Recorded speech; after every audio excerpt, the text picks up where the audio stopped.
কথা কোটি কোটি নারীকে জাহান্নামে নিয়ে যাবে। হাদিস থেকে বলছে, এই সামান্য একটা বাক্য। তাকফুরনাল আশির,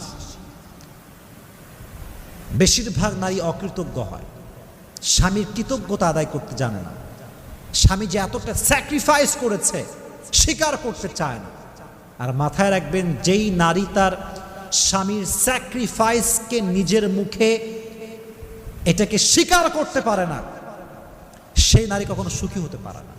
আর যে নারী কথায় কথায় বলতে পারে আমি ভালো আছি, আমার স্বামী আমাকে ভালো রেখেছে, আমি আলহামদুলিল্লাহ ভালো আছি, তার পুরো জীবনটাকে সুখময় করে দেয় একজন, তিনি কে? এজন্য বোনদেরকে বলছি, বোনেরা মাথায় রাখবেন, স্বামী হচ্ছে এমন একটা জাত, স্বামীরা সবসময় মুচকি কথার, মুচকি হাসির পাগল হয় আর মিষ্টি কথার পাগল হয়।